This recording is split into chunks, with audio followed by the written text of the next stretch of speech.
can the BCCI new rules actually boost the team's performance? Is this what the team really needs? That's the question we want to ask. Is this excessive or is this really required?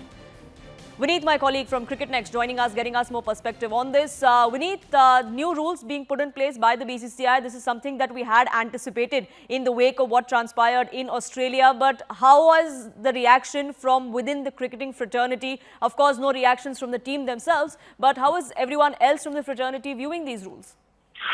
Well, as per these rules, these are not the new rules. These are in a way rollback of the previous rules that BCCI, previous management and prior Indian team had been going through. Remember, these were kind of guidelines that were kind of relaxed during the COVID period, especially the traveling family. Looking at what happened in Australia, going beyond the results, what all media leaks and what all media reports were there in terms of discord between the team.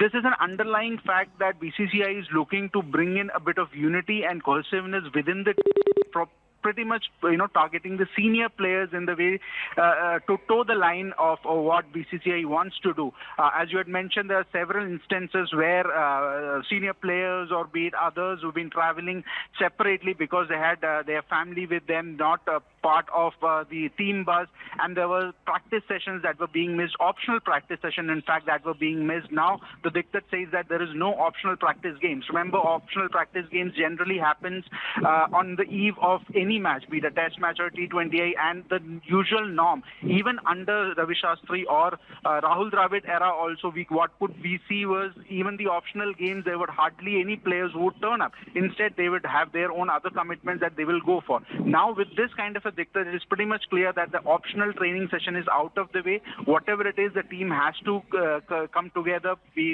it during the practice sessions, traveling with the team bus, and all of those things. Right. And one of the most glaring things that came out from the Australian tour was, again, the reports did suggest that despite that historic win in Perth in the first test match of the series, the team did not actually celebrate together because the teams, most of them had their family members with them. They chose to celebrate with their family members and not the team. So pretty much the diktat says from BCCI, you have to, be united and you have to be cohesive. And there's a direct, a question mark or direct thing on the senior players that this is your team and you will have to, get together with the seniors and kind of put a precedence, this is how a team works. So it's an underlying fact of unity more than discipline in this case that BCCI has put forth. But then again, these are not new rules.